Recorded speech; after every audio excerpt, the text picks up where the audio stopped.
Hello guys, we're gonna do a bit of circuits and calculations. Hopefully this will be useful revision.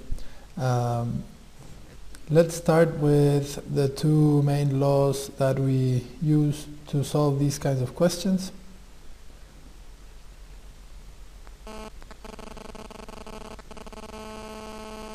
Which are, the first one just says that the addition of the currents coming into a junction equals the current coming out. So if this is current coming in and these are branches coming out, then we label these branches 1, 2 and 3.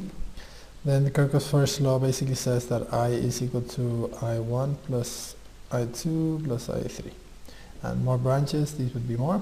And the other way around is also true. The current is coming in from the 3 once like this and it leaves like that. Then the other way around would be true. I1 plus I2 plus I3 would be equal to that I. Okay, so everything coming in equals everything coming out at junctions like this. That's another way of saying that the charge is conserved. Okay, that's the first law, refers to that. Second law refers to the drop of potential differences across a circuit. So if I have a battery like this, then it has an EMF of say 12 volts, and then around the circuit I have a series of resistors. They take a while to draw like this, so I'm going to draw resistors like we do normally at university, but you don't normally draw them like this at an AS level, okay? In AS level you draw them like this, like a rectangular box. So just for speed sake, let's draw them like that. And what happens here? Well, if the EMF is 12 volts, which is the amount of energy given to all the charge that goes through it, then the drop through this guy, if I measure it with a voltmeter, and the drop through this guy, if I measure it with another voltmeter, this let's say that's X volts and this is Y volts, then basically X volts plus Y volts has to equal 12. That's what the second law says, that all the drops throughout the potential throughout the circuit have to equal the EMF of the battery. Okay, and that's assuming that this has no internal resistance. We'll do cases where it does have some internal resistance later, but this works to solve a lot of circuits. What we're saying here when we say that this is 12 volts is that the potential difference in electric energy between this point and the point when the charges are all the way back, the potential difference between these two is 12 volts. So in other words, it's going to use all of its energy. By the time it gets here, it needs to be at 0 volts, and it leaves at 12. The charge. So along the way it needs to drop all of it. Okay, so hopefully those two make sense, and using those two ideas,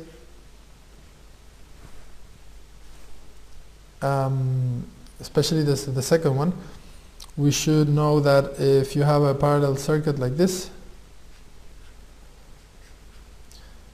okay, imagine those are connected, and here you have a resistor, and then you have another resistor, and here you have another resistor. Then if this is 12 volts across from here to there, then whatever the voltage drop is through whatever the EMF is of 12 volts, that will be the difference in potential between this point and that point, right? If you connect a resistor through here, we'll get that EMF of 12 volts. If we do it from here to here, we also get 12 volts, and from here to here we also get 12 volts. That means that the voltage through this branch, that branch and that branch is always the same. Why? Because the potential of this whole cable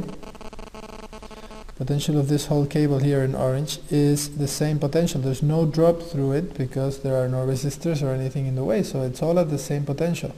Equally, the potential of this whole side is the same, 12 volts. So potential here is one energy, and the potential here is a different energy, but it's all the same through here, and then all the same through here. So the drop from here to there is a full 12 volts. It doesn't matter through what branch you drop. Okay, so the potential across this resistor would be 12 volts, across this resistor would be 12 volts, and through this resistor would be 12 volts. It doesn't matter if I put here another 4 resistors, it's still going to be 12 volts going through it. So knowing that, and knowing that the current is going to split, okay, voltage doesn't split, it's 12 volts through all of them, but the current does split, then we can do a few questions. So let's have a look at a couple of ones that we were looking at, similar, couple of similar ones to the ones we were looking at today in the lesson. Let's see, we have a resistor, and here another resistor, and let's add another one with just one resistor. Not very good at drawing. Assume they're connected normally, and then this one has again 2 resistors, for example. Okay, imagine they're connected. Now, what is the long side of the battery? This one. So which way is the current going? Current is going that way. And let's put some values on the resistors. Let's say that this is 2 ohms and this is 4 ohms, and this could be 6 ohms, and that could be 8 ohms and 2 ohms.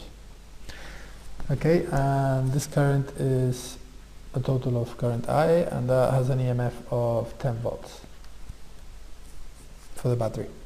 Okay, so imagine the question, well, we're just gonna ignore the questions that we can get asked in terms of tests yet, and we're just gonna find absolutely everything, find out everything about the circuit. Okay, gonna find out everything, meaning basically the voltage across each resistor, we want to find them individually, the potential difference across each resistor, and the current through each branch. Okay, let's find that out. So what do we want to find out then? Well, we want to find out voltage through this one, voltage through that one, through that one, through this one, through that one. So we should have 1, 2, 3, 4, 5 different voltages. Okay, so we need 5 different voltages and 3 currents. One current that we want to find out, this one, and that one, and this one. Okay, I'm going to call this one branch number 1, branch number 2, and branch number 3. So let's go ahead and do some calculation. Okay, so what did we say before? Well, we know that the voltage drop, potential drop between this branch and that branch is going to be the same for all of the branches. So they all have to be 10 volts because it's going to drop 10 volts from the beginning to the end. So from here to there, it's going to drop 10 volts. So the same from here to there, from here to there, from here to there. Same drop between all of them. So that's already, well, without that you can't really solve it. That's really useful to know. First thing to find is the current. Okay, let's find out that current. How do we find it? Well, we need to know the combined resistors or the combined resistances of all of these. These resistors are in parallel. So my equation for resistors in parallel is 1 over the total resistance. The total resistance is going to be equal to 1 over the resistance in branch 1 plus 1 over the resistance in branch 2 plus 1 over the resistance in branch 3. The good thing about resistors in series is that they just add up. So what's the resistance in branch 1? 2 plus 4. So that's 1 over 6. What's the resistance in branch 2? Just that one, and that's 6 also. And here, 1/2 plus 1/8. Sorry, 2 plus 8, which is 10. So 1 over 10. So these 3 fractions added together will give me 1 over the resistance that I'm interested in. So what's 1/6 plus 1/6? That's 2/6. What's 1/10? That's 0.1 really. So okay, if we do in decimals, 2/6 is 1/3, so that's 0.333, and that's plus 0.1. So that's going to be actually, but then I need to turn it around, so I'm going to keep it as fractions.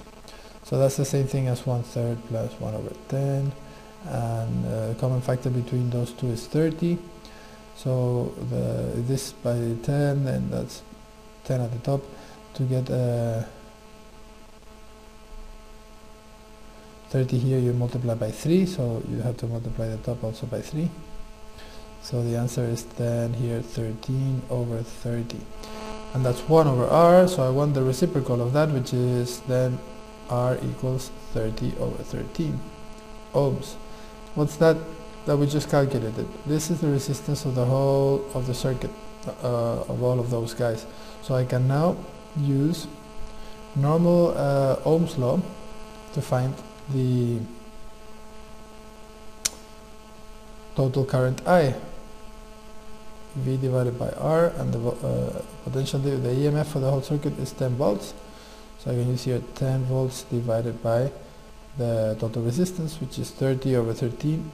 The 13 flips up to the top and I get 10 times 13 over 30. So that is 130 divided by 30.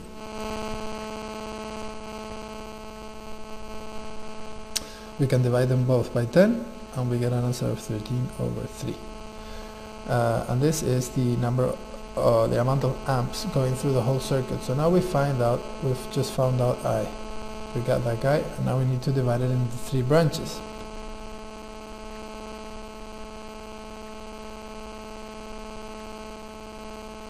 Well, we know the current coming in is that much, and we know that it's going to split into these 3. Most of the current is going to go through the parts with the lowest resistance. So this has 6, that has 6, and that has 10. So the 2 branches with 6 ohms are going to get a little bit more current than through the 10 ohm one, and also they're going to get the same amount of current through both, because these resistors and those resistors have the same total resistance. So the same current is going to go through both of those, and a little bit less through this one. So let's find out the currents in branches 1, 2, and 3. What's going on here?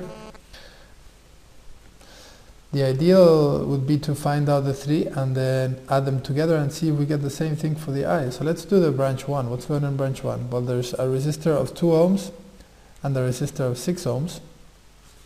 Those two. So there's a total resistance of 6 ohms. And there's a voltage going across it of 10 volts. So there's a potential difference of 10 volts. So we get a current going through there, which is equal to V divided by R, which is 10 over 6 amps. Okay, now that's the current through 1.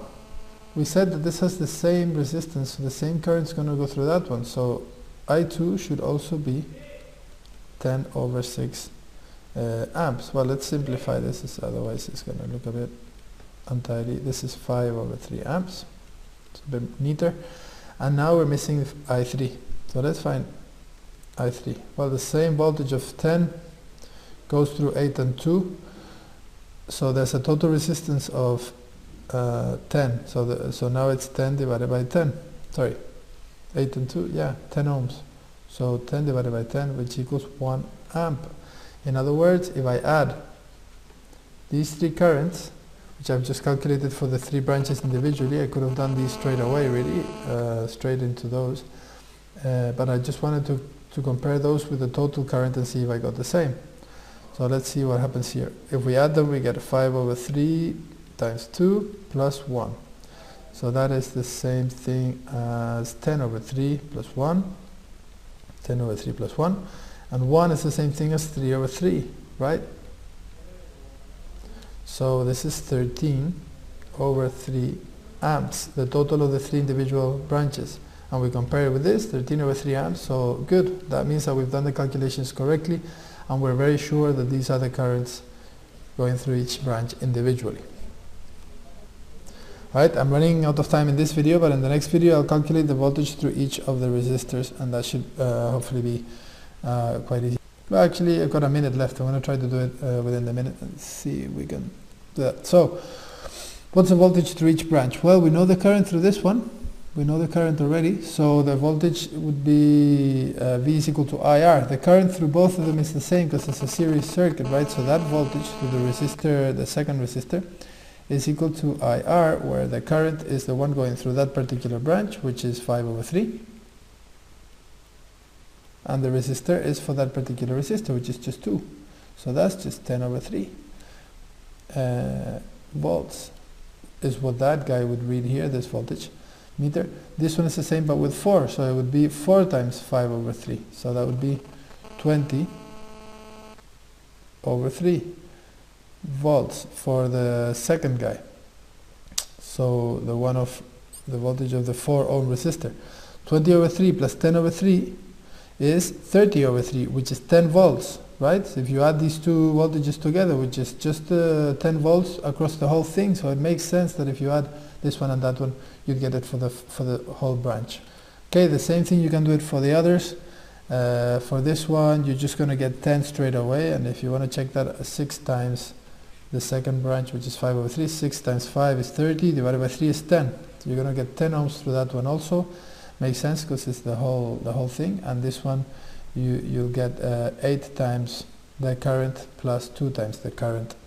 And I'll leave you to check that yourself. That should also give you 10 volts. So now we've found out everything about the circuit, the current through each branch and the voltage through each resistor. Hopefully that's handy to look at. I'll see you in the next video.